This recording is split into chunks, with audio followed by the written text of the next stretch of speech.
face your situation. You had to deal with your circumstances. You had to wake up on the side of that deadbeat Negro who won't get saved, who won't walk to the next level in his life. But for whatever reason, you find yourself holding on like never before. And even though there's no manifestation, you find yourself still connected. But how is it, Pastor, that I can be connected but at the same time discouraged? How is it, Pastor, that I can be connected and at the same time going through difficulty in my life, going through trying times and trying situations, because there is a lack of manifestation? I came to help you out tonight. Why is it, Pastor, that I'm not manifesting? Why is it, Pastor, that I'm not moving forward? Why is it, Pastor, that I'm not growing? Why is it, Pastor, that I'm not producing anything? Why is it that I'm like the fig tree? I got a cultivation problem. I feel cursed. I feel like somebody that set themselves down on the inside of me and they're weighing me down. Why? Amen.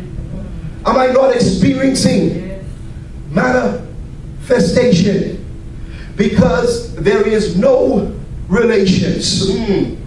No relations. I want you to picture this, if you may, in your head. I want you to look at God from a metaphor perspective tonight. And I want you to imagine God to be that's someone that you're interested in. That's someone that you so desire to walk with, and you're looking at them as a soulmate, as a significant other, and you're looking at them as a lover, and you're looking at them as a friend, someone who would be there with you, someone who would not necessarily renege their responsibility with you. I want you to begin to look at God that way. Now, when you begin to look at the inaugural process and at the inception of any relationship, you begin to realize, watch this now, is that you have to get to know that individual. And in getting to know that individual now, what it calls for? It calls for you developing relations with that individual. It calls for you developing a connection.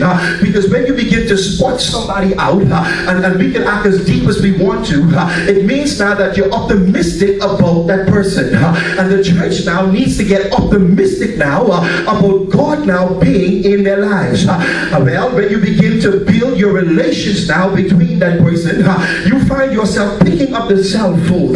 You find yourself picking up the nearest, great God, street phone. You find yourself, if you got a beeper, I know beeper's kind of outdated, you find yourself any way of communicating, emailing that person, twittering that person, Facebooking that person, MySpacing that person.